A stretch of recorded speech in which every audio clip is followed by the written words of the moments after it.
सर्वसामान्यांची जीवनवाहिनी समजल्या जाणाऱ्या लाल परीवर आता महागाईचं संकट आहे। भारतात महागाईचा भडका उडाला असून याचा परिणाम महाराष्ट्राच्या जीवनवाहिनीला बसण्याची शक्यता आहे। मंत्री प्रताप सरनाईक यांनी या संदर्भात महत्त्वपूर्ण संकेत दिले आहेत। पश्चिम आशियातील वाढत्या तणावामुळे भारतात महागाई वाढू लागली आहे। प्रथम दुधाच्या, त्यानंतर सीएनजीच्या आणि आता पेट्रोल डिझेलच्या दरात लक्षणीय वाढ झाली आहे।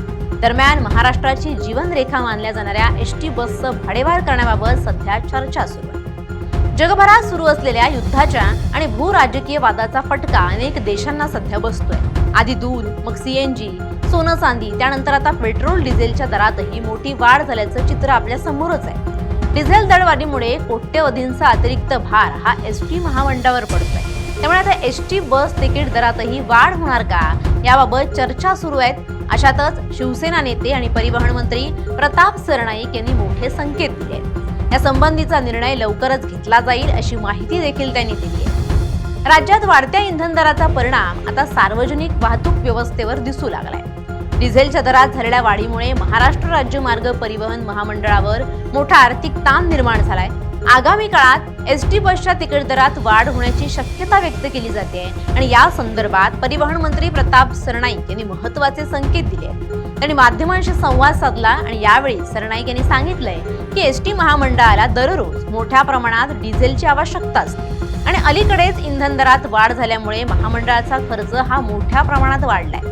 डिझेलच्या वाढलेल्या किमतीमुळे दररोज लाखो रुपयांचा अतिरिक्त भार सहन करावा लागतोय आणि वर्षभरात हा आर्थिक ताण कोट्यवधी रुपयांच्या घरात पोहोचत असल्याचं स्पष्ट त्यांनी केलं। जागतिक स्तरावर सुरू असलेल्या युद्धजन्य परिस्थितीचा आणि भूराजकीय तणावाचा परिणाम हा इंधन दरांवर होत असल्याचं त्यांनी नमूद केलं। परिस्थिती आणखी गंभीर झाल्यास इंधन दरात आणखी वाढ होऊ शकते। त्यामुळे राज्य सरकार आणि केंद्र सरकारकडून काही विशेष सवलत मिळाल्यास एसटी तिकीट दरवाढ टाळता येईल असं त्यांनी यावेळी नमूद केलं। सरकारकडून मदत मिळावी यासाठी मुख्यमंत्री यांच्याकडे लवकरच प्रस्ताव सादर केला जाणार असल्याची माहिती त्यांनी दिली। पुढील काही दिवस परिस्थितीचा आढावा घेतल्यानंतर अंतिम निर्णय घेतला जाईल असे संकेत सरनाईक यांनी दिले। जर इंधन कंपन्यांकडून जुन्या दरानं डिझेल उपलब्ध झालं किंवा सरकारनं आर्थिक मदत केली तर भाडेवाढ टाळली जाऊ शकते। मात्र तसं जर झालं नाही तर एसटी तिकीट दर वाढवण्याशिवाय पर्याय राहणार नाही असं सरनाईक यांनी स्पष्ट केलं। वाढत्या डिझेल दरांवर कायमस्वरूपी उपाय म्हणून एसटी महामंडळानं आता पर्यायी इंधनाकडे लक्ष वळवले। 2035 पर्यंत महामंडळाच्या सर्व बसेस इलेक्ट्रिक करण्याचा निर्धार व्यक्त करण्यात आलाय। सध्या जरी 8000 नवीन डिझेल बसेस ताफ्यात आल्या असल्या तरी भविष्यात केवळ इलेक्ट्रिक बसेसच्या खरेदीवरच भर दिला जाणार आहे। इलेक्ट्रिक बसेससाठी राज्यात 200 ठिकाणी चार्जिंग स्टेशन उभारण्याची निविदा प्रक्रिया सुरू झाली आहे। विशेष म्हणजे शहरांमधील MMRDA, PWD आणि MMRDCच्या पुलांखालील मोकळ्या जागांचा वापर हा यासाठी करण्याची योजना आहे। या जागांवर सध्या होणारं अनधिकृत पार्किंग आणि अस्वच्छता रोखून तिथे EV चार्जिंग स्टेशन उभारण्यासाठी मुख्यमंत्री देवेंद्र फडणवीस यांच्याकडे प्रस्ताव मांडण्यात आलाय। एकूणच प्रवाशांना दर्जेदार सेवा देण्यासाठी आणि महामंडळाचा तोटा कमी करण्यासाठी आता सर्वसामान्यांच्या खिशाला काहीसा झळ सोसावा लागण्याची चिन्ह आहेत। Bureau report, LS Marathi.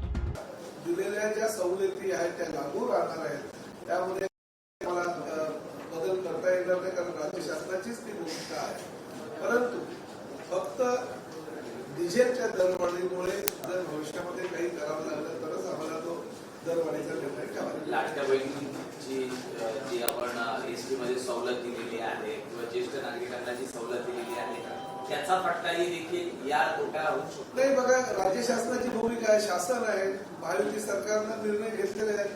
मुख्यमंत्री म्हणून काम करत असताना एकनाथ शिंदे साहेबांनी लाडक्या बहिणींना जी सवलत दिलेली आहे किंवा आमच्या ज्येष्ठ नागरिकांना जी सवलत दिलेली आहे ती शासनाची भूमिका आहे आणि ती सवलत दिली किंवा त्या योजना आम्ही राबवल्या म्हणून किंवा आम्ही आज राज्यामध्ये सत्तेवर आलो आहोत। आणि आज सत्तेवर आल्यानंतर जर ती आम्ही घोषणा केलेल्या योजना जर बंद केल्या तर ते योग्य होणार नाही, आमच्यावर लोक विश्वास ठेवणार नाही।